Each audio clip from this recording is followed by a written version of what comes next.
Next, Now Read This, our monthly book club partnership with the New York Times. Our current selection takes us into the natural world through fiction. Jeffrey Brown is back with that part of our ongoing arts and culture coverage, Canvas. One review called The Overstory the most exciting novel about trees you'll ever read. Well, it is about trees, but perhaps more, it's about people from different walks of life who become aware of their place in the natural world, see its destruction, and begin to take action to defend against it. The book won the Pulitzer Prize. Author Richard Powers is here to answer questions from me and our readers. And thank you very much for doing this with us. Oh, it's a great pleasure to be here. Let's let those in, everyone else, readers and non-readers here. I said it's an interesting mix of trees. It's about people. What were you after? What's the story? I wanted, I guess, to recover a lost kind of drama that's fallen out of literary fiction. We're very good at telling psychological stories, conflicts inside individual people. Mm-hmm. We're also really good at telling sociological or political stories, conflicts between two people where both sides are equally defensible, equally admirable somehow, but not compatible. Yeah.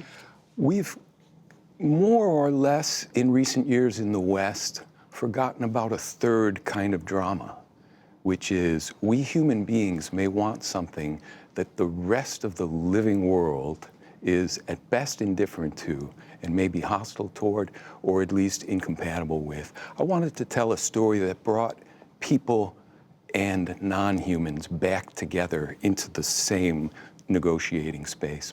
That's very interesting, sitting on a news program where we're talking about these things a lot. Yeah. But you wanted to bring it into the world of fiction. Yeah. To create a novel that is focalized through people, but also has non-humans as central protagonists in a dramatic story, where they're not there just for window dressing. They are what's at stake. So we like to think about people and nature as two separate things. This book is precisely a book that challenges that notion of human separatism.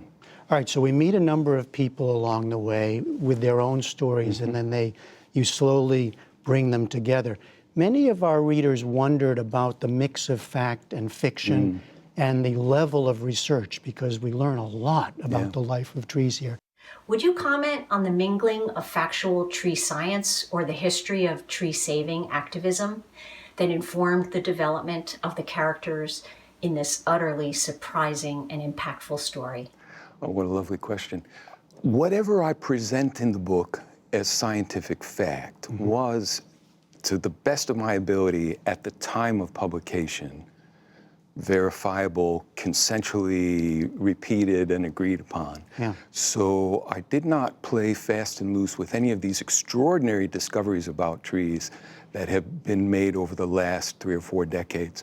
The fact that trees communicate to each other over the air with chemical signals, warning about predation and sharing an immune system, if you will. I was absolutely astonished while researching this book to discover how little primary forest, old-growth forest in the United States is left. The number is somewhere between 2% and 5% of these forests that were supposed to be inexhaustible. And that's basically the heart and soul of this story, the attempt to save that last little irreplaceable bit of national patrimony that we had been losing so rapidly. I want to go to our next question from a viewer, because it goes to this experience. Did you have any idea how much this book could change the reader's perception and emotion relative to trees? I've never experienced anything like this. The reaction? Yeah, and I felt close to the story, and the subject matter really lifted me up. But to go to these events and come face to face with people who will stay to all hours of the night in order to tell me a personal story from their childhood or from their adulthood, and to obviously do so with great emotion. It's very unusual for me to come away from an event like this and not have experienced some deep linkage with people who have responded to the subject of the story in a deeply emotional way. Part of that response, and it also came out with our readers, is As a call to action, right? Because that's a big part of the story of the novel. So let's look at that, one more question here.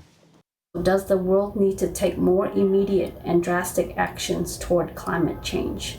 And what can we as citizens do? You know, we are living at an extraordinary moment.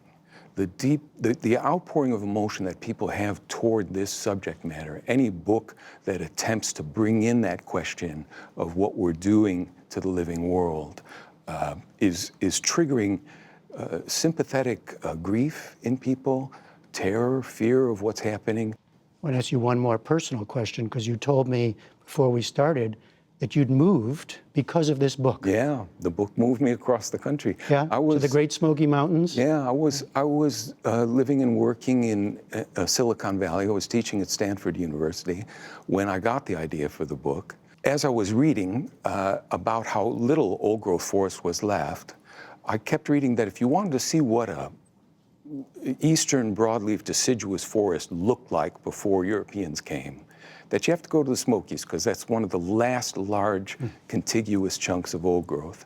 And I went there about 4 years ago, strictly as a research outing. And walking up from a regrowth forest into the old growth, it was like that moment in Wizard of Oz where it changes from black and white to color. Everything was different. And I thought, here it is. Here's what my country looked like. And it was such an overpowering, such a visceral feeling, the look of it, the smell of it, the sound of it, that 8 months later, after this little research trip, I was still thinking about the place. And I bought a house there and I moved, and I've been living there ever since. Wow. That's a personal reaction to your own book, huh? Yeah. All right, we're going to leave it there, and we'll have more available later on our Now Read This Facebook page. For now, Richard Powers, thank you so much for this. I'm very grateful. And on to our next book for December. She is the stuff of ancient Greek myth, a witch in Homer's Odyssey, but in a new novel by Madeline Miller, Circe tells her own story, one that's been embraced by readers and critics alike. And we're delighted to make it our December pick. As always, you can read along, join in discussions with others, and get insight from the author herself. It's all on our Facebook page for Now Read This, our book club partnership with the New York Times.